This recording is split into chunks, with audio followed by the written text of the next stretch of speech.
Hello दोस्तों, जी के टूटन sir YouTube channel पर आपका हार्दिक अभिनंदन करते हैं, वंदन करते हैं, चंदन करते हैं। बुरी नीतियों का खंडन करते हैं और हम वही करते हैं जो और नहीं करते हैं। तो दोस्तों, यदि आप हमारे चैनल पर नए हैं तो चैनल को सब्सक्राइब करना ना भूलें, जिससे कि आपको इसका अपडेट मिलता रहे। तो दोस्तों, मैं हूं बीएस कवि और आपके लिए लेकर के आया हूं फिजिक्स का एक टॉपिक और उसका नाम है अपवर्तन। तो दोस्तों, आज का हम टॉपिक पढ़ेंगे और उस टॉपिक का नाम है अपवर्तन। दोस्तों, सबसे पहले एग्जाम में अपवर्तन के जो क्वेश्चन आते हैं, तो यदि कोई भी एग्जाम्पल ऐसा आए और उसमें पूछा जाए ये प्रकाश की कौन सी घटना है, तो उसको हम डायरेक्ट कैसे पकड़ें, यानी कि इस अपवर्तन का अर्थ होता क्या है। तो दोस्तों, सबसे पहले हम उदाहरणों को कंप्लीट करते हैं इसके। तो अपवर्तन का जो अर्थ होता है दोस्तों, वो होता है हटकर, यानी कि यदि कोई वस्तु आपको हटकर दिखाई दे या किसी भी उदाहरण में आपको ऐसा लगे कि उस उदाहरण से हमें मिल रहा है धोखा, तो अपन का आंसर होगा दोस्तों अपवर्तन। अब बात समझिए दोस्तों, किसी शायर ने कहा है कि ये धोखे अपवर्तन के धोखे, मैंने अपवर्तन के कई प्रश्न ठोके, किसी से कोई प्यार न करे। तो दोस्तों, हम कैसे पता लगाएंगे, देखिए। अब एग्जाम्पल आता है जैसे कि तारों का टिमटिमाना, तारों का टिमटिमाना। तो दोस्तों, तारे टिमटिमाते हैं कौन सी घटना पर आधारित है। तो हमने आंसर दिया अपवर्तन। कैसे दिया कि तारे क्यों टिमटिमा रहे हैं, तो जहां स्टार होता है वहां ना दिखाई दे करके और दूसरी जगह दिखाई देता, यानी कि वो हमें हटकर दिखाई दे रहा है। अपनी जो जगह पर होता है वहां ना दिखाई दे करके और दूसरी जगह दिखाई देता, इसलिए वो हमें टिमटिमाते हुए प्रतीत होते हैं। तो तारों का टिमटिमाना, तो इस एग्जाम्पल से हमें धोखा भी मिल रहा है कि तारों का टिमटिमाना, यानी कि तारों में कोई ऐसा लाइट नहीं है जो कि जीएसएस से जा रहा हो या नीचे से जा रहा हो, कि एक बार कम हो गया लाइट और एक बार ज्यादा हो गया। तो स्टार ऑलवेज शाइनिंग और इनमें बराबर का टेम्परेचर होता है। तो दोस्तों, लेकिन ये एक जगह से दूसरी जगह जब दिखाई देते हैं तो हमें टिमटिमाते हुए प्रतीत होते हैं। तो दोस्तों, हमने पकड़ा कि तारों का टिमटिमाना कौन सी घटना पर आधारित है, अपवर्तन, क्योंकि ये हमें हटकर दिखाई देते हैं। नेक्स्ट दोस्तों आता है कि जल में पड़े, जल में पड़े सिक्के का, जल में पड़े सिक्के का उठा हुआ दिखाई देना ऊपर, तो ऊपर उठा हुआ दिखाई देना। तो जल में पड़े हुए सिक्के का ऊपर उठा हुआ दिखाई देना कौन सी घटना पर आधारित है। तो देखिए दोस्तों, ये जल है और उसमें एक सिक्का पड़ा हुआ है, लेकिन सिक्का जहां वास्तविक हमें दिखाई दे रहा वहां नहीं होता है, सिक्का तल में होता है, लेकिन हमें दूसरी जगह यानी कि हट करके दिखाई देता है। तो जल में जब सिक्का डालेंगे तो हमें पता है वो बीच में नहीं रह सकता, तल में जाएगा। तो इसलिए इस उदाहरण से भी दोस्तों हमें मिल रहा है धोखा, तो आंसर देंगे अपवर्तन। नेक्स्ट दोस्तों क्वेश्चन है आपके सामने कि आपने आमतौर पर पेंसिल छड़ देखी होंगी, तो आपने जिस भी पेन से लिखा है अब तक वो सीधा ही पेन होता है, लेकिन जैसे ही इस पेन या पेंसिल को हम जल में डालते हैं तो ये हमें टेढ़ा दिखाई देता है, यानी कि इस उदाहरण से भी हमें क्या मिल रहा है, धोखा। और जिस उदाहरण से दोस्तों हमें धोखा मिले तो आंसर क्या टेक देंगे, अपवर्तन। जैसे कि जल में रखी, जल में रखी छड़, जल में रखी छड़ या पेंसिल, या पेंसिल का टेढ़ा दिखाई देना, जल में रखी छड़ या पेंसिल का टेढ़ा दिखाई देना कौन सी घटना पर आधारित है। तो दोस्तों, इस उदाहरण में भी हमें धोखा मिल रहा है, यानी कि वो हटकर दिखाई दे रही है, तो आंसर क्या देंगे, अपवर्तन। नेक्स्ट है दोस्तों कि सूर्योदय, सूर्योदय से 2 मिनट पहले, सूर्योदय से 2 मिनट पहले व सूर्यास्त के 2 मिनट बाद, वह सूर्यास्त के 2 मिनट बाद तक सूर्य का दिखाई देना, 2 मिनट बाद तक सूर्य का दिखाई देना। तो दोस्तों हमें पता है कि सूर्य उदय हुआ ही नहीं है और हमें दिख रहा है, तो इसका मतलब वो हमें क्या देता है, धोखा। यानी कि वो कैसा दिखाई देता है, हट करके दिखाई देता है। तो ये घटना भी कौन सी होगी दोस्तों, अपवर्तन। नेक्स्ट एग्जांपल है आपके सामने कि आग या धुएं के उस पार, आग या धुएं के उस पार वस्तु का झिलमिलाना, वस्तु का झिलमिलाना। यानी कि यदि कोई वस्तु आग या उसके दूसरी तरफ खड़ी है तो वो हमें झिलमिलाती हुई प्रतीत होती है। तो यानी कि वस्तु तो स्थिर खड़ी है लेकिन वो हमें झिलमिलाती हुई दिखाई दे रही है। तो आंसर क्या देंगे दोस्तों, अपवर्तन। यानी कि मैंने आपको बताया कि अपवर्तन का अर्थ होता है हटकर या धोखा। किसी भी एग्जाम्पल में यदि आपको लगे कि कोई वस्तु हटकर दिखाई दे रही है या फिर वो बेवफा सनम हो रही है, तो आंसर क्या देंगे दोस्तों, अपवर्तन। जैसे कि तारों का टिमटिमाना, जल में पड़े सिक्के का, या फिर जल के तल का, या फिर किसी मछली का ऊपर उठा हुआ दिखाई देना, जल में रखी छड़ या पेंसिल का टेढ़ा दिखाई देना, और सूर्योदय से 2 मिनट पहले व सूर्यास्त के 2 मिनट बाद तक सूर्य का दिखाई देना, और आग और धुएं के उस पार यदि कोई वस्तु खड़ी है तो वो झिलमिलाती हुई प्रतीत होती है। इस प्रकार ये सारे जो एग्जाम्पल हैं दोस्तों वो कौन सी घटना पर आधारित हैं, अपवर्तन। तो अपवर्तन का अर्थ हमें याद रखना है हटकर या धोखा। किसी भी उदाहरण में आपको ऐसा लगे कि हमें धोखा मिल रहा है तो आंसर देंगे हम अपवर्तन।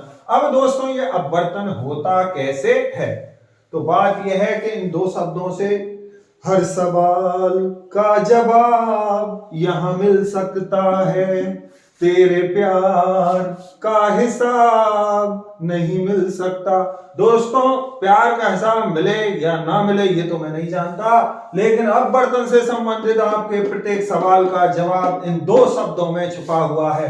अब दोस्तों बात करें कि ये अपवर्तन होता कैसे है।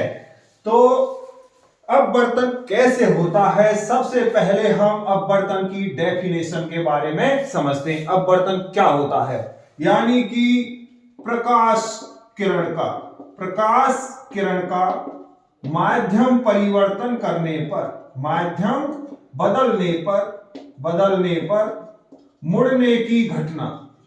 यानी कि यदि हम प्रकाश किरण की जो माध्यम है उसको परिवर्तित करते हैं तो प्रकाश की किरण मुड़ जाती है। इस घटना को हम दोस्तों कहते हैं अपवर्तन। अब कैसे मुड़ती है तो हम देखते हैं कि हम एक कांच का आयताकार भाग लेते हैं। तो दोस्तों ये तो है एक कांच और इसके ऊपर जो माध्यम है वो है वायु। इन दोनों में यदि हम तुलना करें तो वायु होती है विरल कांच के बजाय और कांच होता है सघन माध्यम।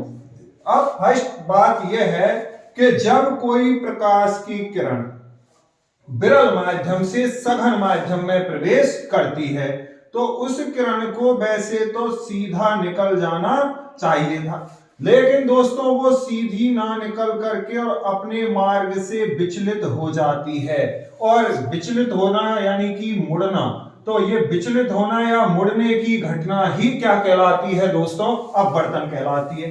अब इस आने वाली किरण को कहते हैं हम आपतित किरण। तो आने वाली किरण तो दोस्तों कहलाती है आपतित किरण, और ये जो मुड़ने वाली किरण होती है इसको कहते हैं हम अपवर्तित किरण, अपवर्तित किरण। उसके बाद में दोस्तों बाहर निकलने वाली किरण को कहते हैं निर्गत किरण। अब नेक्स्ट पॉइंट यह है इसमें कि आपतित किरण और अपवर्तित किरण के मध्य खींची गई सीधी सरल रेखा को दोस्तों बोला जाता है अभिलंब। तो अभिलंब किसे कहते हैं कि आपतित किरण और अपवर्तित किरण के मध्य खींची गई सीधी सरल रेखा कहलाती है अभिलंब। अब दोस्तों अभिलंब और आपतित किरण के मध्य जो कोण बनता है तो कोण का नाम हमेशा किरण के नाम पर रखा जाता है, इसलिए इसको कहेंगे हम आपतन कोण, इसको बोला जाता है आपतन कोण। और यहां पर जो कोण बनेगा उसको R से व्यक्त करते हैं दोस्तों, और कोण का नाम किरण के नाम पर होता है, इसलिए इसका जो नाम होगा वो होगा अपवर्तन कोण, अपवर्तन कोण। अब दोस्तों नेक्स्ट पॉइंट इसमें यह है कि एग्जाम में कई एग्जामों में क्वेश्चन पूछा गया है कि जब प्रकाश की किरण विरल माध्यम से सघन माध्यम में प्रवेश करती है तो अभिलंब से दूर चली जाती है या अभिलंब की ओर मुड़ जाती है। तो हमें याद रखना है, जब प्रकाश की किरण विरल से और सघन माध्यम में प्रवेश करेगी तो अभिलंब की ओर मुड़ेगी, अभिलंब की ओर मुड़ जाएगी या झुक जाएगी। देखिए कि जब प्रकाश की किरण आ रही है तो इसको ऐसे जाना चाहिए था, लेकिन ये अभिलंब की ओर आ जाती है तो अभिलंब की ओर झुक जाती है। नेक्स्ट यदि इसकी अपोजिट पूछा जाए कि देखिए दोस्तों ये इस प्रकार यहां पे लाइनिंग बना है इस किरण का, तो अब ये दूर हट रही है, तो इसका कारण यह है कि जब प्रकाश की किरण सघन से विरल माध्यम में प्रवेश करती है तो अभिलंब से दूर हट जाती है। यानी कि जब सघन से विरल में जाएगी तो अभिलंब से दूर हटेगी और विरल से सघन में आएगी तो अभिलंब की ओर झुक जाती है। अब दोस्तों नेक्स्ट पॉइंट यह है कि अपवर्तन के नियम क्या हैं। तो सबसे पहले हमने समझा उदाहरणों के बारे में दोस्तों, तो उदाहरणों का हम पता कैसे लगाएं, तो हमें याद रखना ये धोखे अपवर्तन के धोखे, मैंने अपवर्तन के कई प्रश्न ठोके, किसी से कोई प्यार ना करे। तो दोस्तों इसका अर्थ होता है हटकर या धोखा। यदि किसी उदाहरण में आपको ऐसा लगे कि हमें धोखा मिल रहा है या वो चीज हमें हटकर के दिखाई दे रही है तो आंसर देंगे हम अपवर्तन।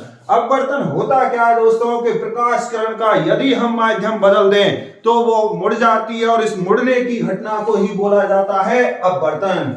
जब हम दो माध्यम लेते हैं, एक विरल माध्यम और एक सघन, तो विरल के रूप में वायु और सघन के रूप में कांच, तो जब प्रकाश की किरण विरल माध्यम से सघन माध्यम में प्रवेश करती है तो मुड़ जाती है, तो मुड़ जाती है तो ये घटना तो कौन सी है, अपवर्तन। और आने वाली किरण कहलाती है आपतित किरण, मुड़ने वाली किरण कहलाती है अपवर्तित किरण, और बाहर निकल जो जाती है उसे कहते हैं दोस्तों निर्गत किरण। नेक्स्ट दोस्तों ये अपवर्तित किरण है और ऊपर आपतित किरण है, इन दोनों के मध्य खींची गई सीधी सरल रेखा कहलाती है अभिलंब। नेक्स्ट आता है कि अभिलंब और आपतित किरण के मध्य बना कोण कहलाता है दोस्तों आपतन कोण, और उसके बाद में दोस्तों अपवर्तित किरण और अभिलंब के मध्य बना कोण कहलाता है अपवर्तन कोण। नेक्स्ट दोस्तों बात करेंगे जब प्रकाश की किरण विरल से सघन माध्यम में प्रवेश करती है तो अभिलंब की ओर झुक जाती है, अभिलंब की ओर झुक जाती है, लेकिन जब सघन से विरल में जाती है तो अभिलंब से दूर हट जाती है। नेक्स्ट है दोस्तों अपवर्तन के नियम। तो अपवर्तन के दो नियम हैं दोस्तों। तो पहला नियम हम पढ़ेंगे इसके बारे में, तो हमें अब केवल दो चीजें पढ़नी है इसमें कि अपवर्तन के कौन कौन से नियम हैं। तो सबसे पहली बात, अपवर्तन का दो नियम हम इसके बारे में पढ़ेंगे। तो पहला नियम तो यह कहता है कि आपतित किरण, नेक्स्ट अपवर्तित किरण और अभिलंब व अभिलंब तीनों एक ही तल में स्थित होते हैं। अभिलंब तीनों एक ही तल में स्थित होते हैं, तो एक ही तल में स्थित होते हैं ये तीनों, हमें डायग्राम से पता चल गया। देखिए कि हमने ऐसा बनाया था डायग्राम कि ये कांच की आयताकार प्लेट है, ये ऐसे आई और ऐसे मुड़ गई बाहर चली गई, ये अभिलंब है। तो यहीं पर है तीनों का एक ही तल होता है, ये अभिलंब है, आपतित किरण है और अपवर्तित किरण, तो तीनों एक ही तल में स्थित होते हैं, आपतित किरण, अपवर्तित किरण और अभिलंब। ये तो है फर्स्ट रूल। सेकंड है कि दोस्तों आपतन कोण की ज्या को लिखा जाता है sin i के द्वारा, और अपवर्तन कोण की ज्या और अपवर्तन